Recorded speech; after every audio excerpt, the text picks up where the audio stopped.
BBL Gary is no longer BBL Gary. Danny Gay's a straight gangster. Alex Pereira is the best striker in the world. Welcome back. Welcome back. Thank you for joining in with us, with me and my co-host, Bob Lazar. We're going to take the show over. We're going to do the damn thing. Here we go. We're going to start with Oliveira, Ricky Simone. We're going to start with Vinicius Oliveira, Ricky Simone. Ricky Simone could not pull it off. His wrestling just wasn't enough. Oliveira's the real deal. All right.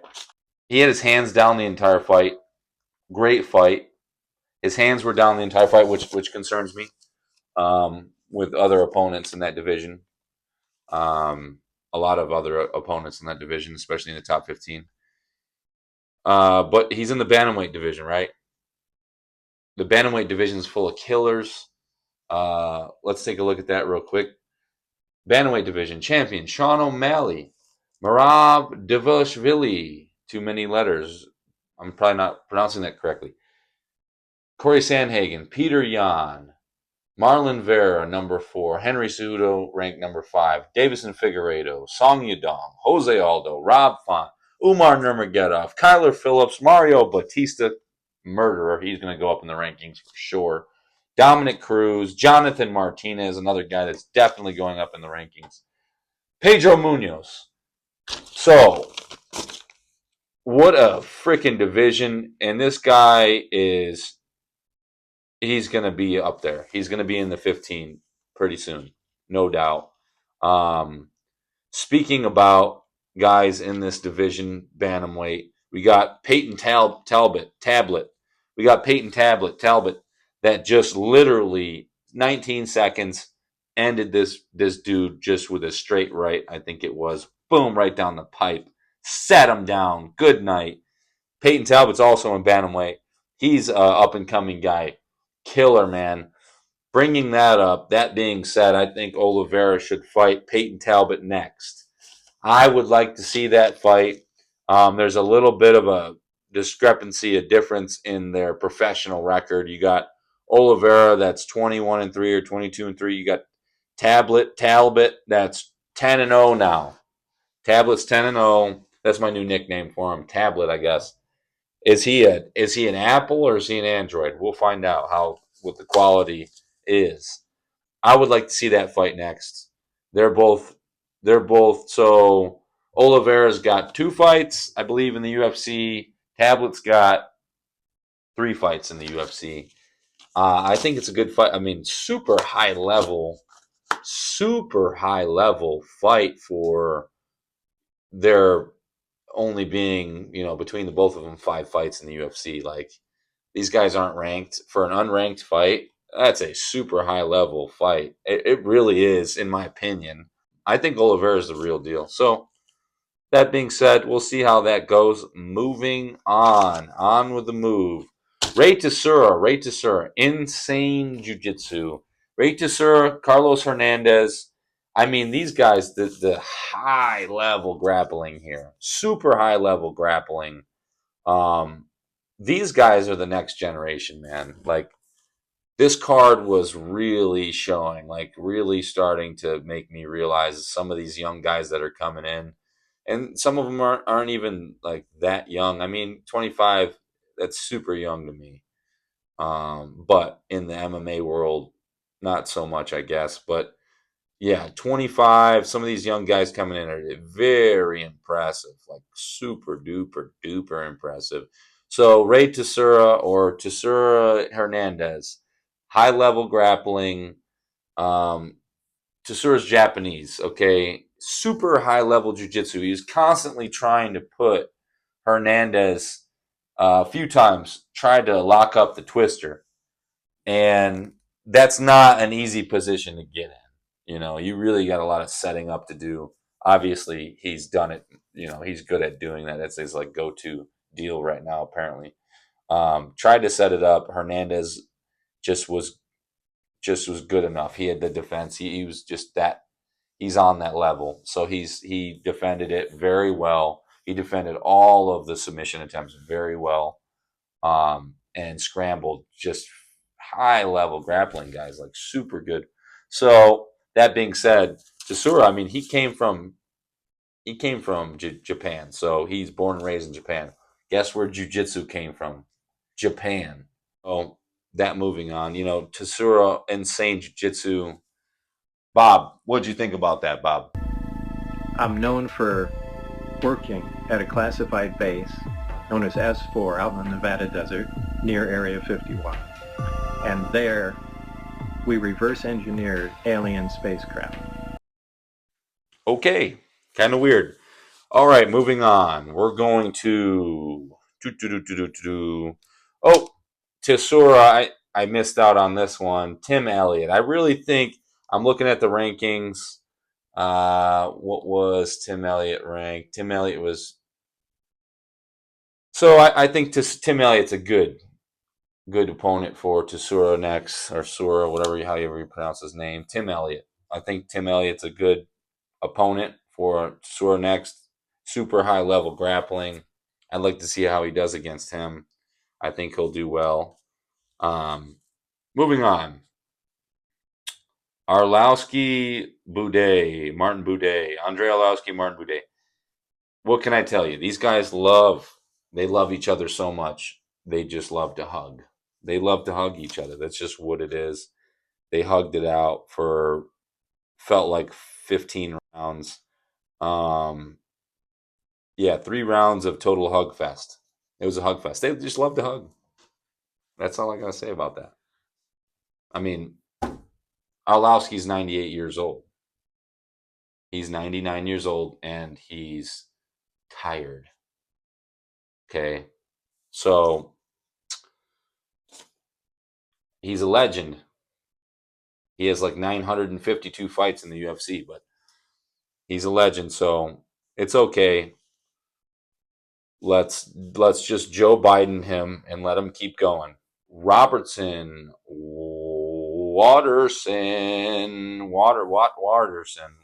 whatever her name is. Michelle, the karate hottie, with Jillian. Jillian looked bigger. Obviously, everybody's bigger than Michelle Watterson, but Jillian she should have found the sub.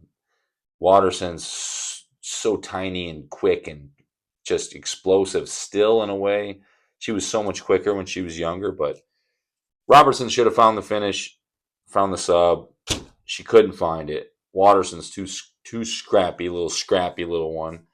But she beat her to a bloody pulp.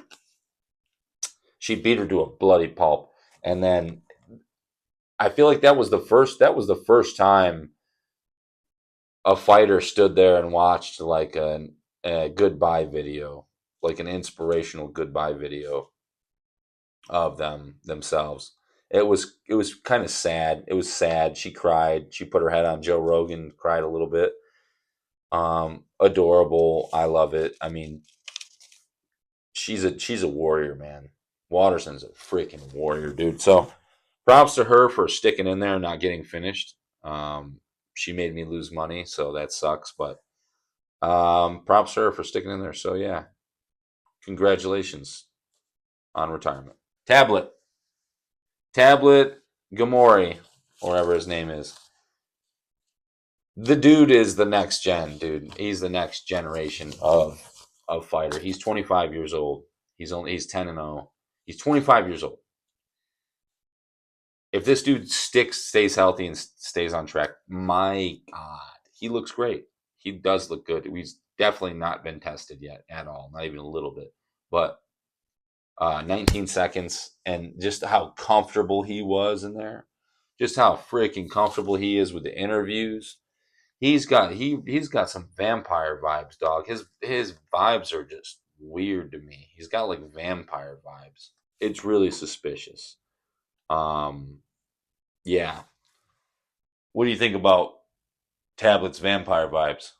I'd put a jet engine in my Honda, and Los Alamos put it on the front page of the paper. It said, Los Alamos man, physicist at the lab, Okay. built this 200 mile an hour. Honda jet car that I drove to work. All right. Joe Pfeiffer. Joe Pfeiffer hits like a damn truck. Joe Pfeiffer hits like a truck. I don't know what I was thinking. I'm like, dude, he burnt out his last fight. I want to take the over because I just feel like Marc-Andre Barriault, he really drags fights on. He's good at dragging fights on and just kind of keeping up. But, Joe Pfeiffer hits like a truck. He hits like a fucking truck, dude. Holy jeez, bro. So, who's up for Joe Pfeiffer next? What's his? All right, moving on. Ian Gary is no longer BBL. He is BJJ Gary. Come on now. Gary, I've been telling people for a while. Gary moved to Brazil. He said in one of his fights recently, not too long ago, he said, I'm moving to Brazil. I'm going to pursue Brazilian Jiu-Jitsu. And what do you think he's going to do against a guy like Michael Venom Page? Do you think that he's going to... I mean, Gary's a great stand-up fighter, and he got out-standed up tonight, that's for sure. He didn't do... He wasn't able to be as quick, and he's not... I don't want to say he's not as skilled on the feet. I want to say that point fighting style is something to be dealt with. Like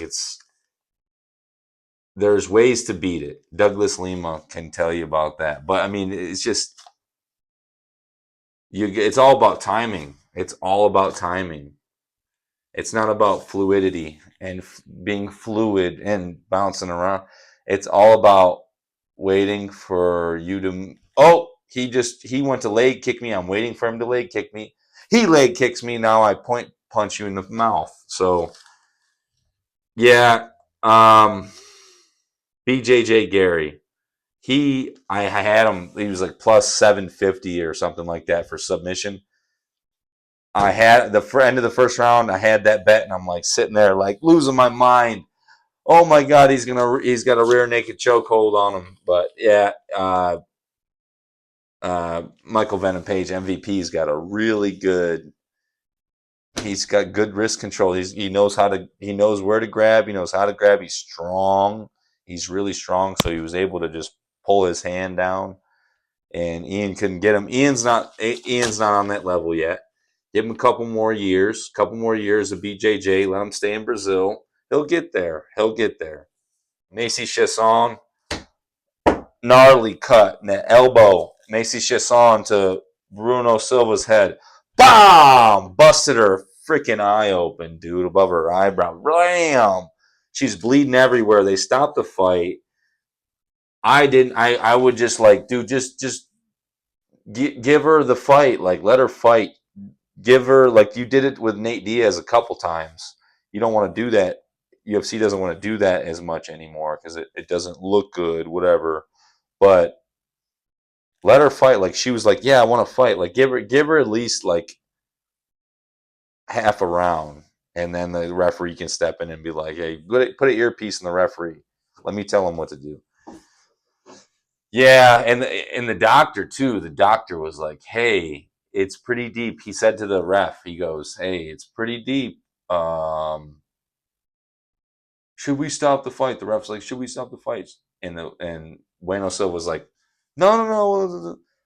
The doctors looked at the ref and goes, whatever you think. Like, it's deep though. It's super deep though. Oh man. The ref was like, okay, buddy, we're done. We're done here. Too deep of a cut. Stop the fight. What a great elbow. Bueno Silva almost had the submission in the first round, I believe. A couple times. Unfortunate. Macy Chasson came out on top. Anthony Smith, zero condition. Zero condition. Zero condition. What? This man was not training. He was not training. Do not lie to me and tell me you were training. You were not training. Moving on. Dan Ige is a gangster. Is a straight gangster. he wins a 5-round. If that goes on, he wins a 5. If it was 5 rounds, he wins it. If it was a 4-round fight, he wins that fight. He ended up on top in the last round, putting it to Lopez. Ige's a gangster, dude. Ige is a straight fucking gangster, dude. Straight gangster. He's supposed to. Dana said, I want to see him fight in July too. No, don't do that. Just take the Sphere September 14th. Skip on that July 20th fight. I mean, if I know I know Dan's a gangster, but like if I was Dan, I would say, hey, maybe I should skip on this July 20th fight, because if you break your hand or you get injured in any type of way, you're gonna be either not having a good time come September 14th, or you're gonna not even be able to fight. So I'd say if I was Dan, skip out on that for sure. But yeah, it'll be with Diego Lopez. Did I mention that? After that fight, man, oh my god, that fight was crazy, dude. Well, last but not least, Alex Pereira knocking out Jiri in the beginning of the second round. Alex Pereira, the best striking in the world out of any striking combat sport. Put him in karate combat. Goodbye. Good riddance. Good riddance. He's the best. It's just what it is. It's over. It's over for the game. Why do you think Izzy was like, I'm not fighting him again? Finally got a dub. I'm not fighting him again. Izzy finally beat the boss. You know, it was like one of them video games, hard as hell. Devil May Cry or some shit. Like, it's just hard as shit. Ninja Gaiden. It's just the hardest game there is. And it's just hard to beat. And then you finally beat the final boss. You're like, do you really want to go through that again? No. No, you don't. No, you don't. And everybody's like, Izzy should move up to 205 after he beats Dricus, which he's probably not gonna. He's probably done after this. I hope he's not. I would love to see him knock out Dricus. I don't see it happening. If Dricus shows up, I see Izzy just getting fucking another long 5 boring round fight is what I see out of that fight. A boring ass. I'd rather see Strickland fight Dricus again. Even though Strickland's fight style is boring too. Boring. Anyways, sorry guys, but that's what it is. Those are the fights. Alex Pereira using his magic. Alex Pereira using his Harry Potter magic once again to Leviistic Wengosa this fool into the ground, and he just knocks him out again. Let's go. That's how you do it. That's the UFC. That's how we roll here. We knock fools out. Done. That's what it is. Thank you for joining me for another episode of Jesse T. Baby. Let's go. What are we doing here? Come back for some more. We're gonna do all sorts of wacky shit. We're gonna keep it going. Me and Bob Lazar over here gonna put it down on the ground.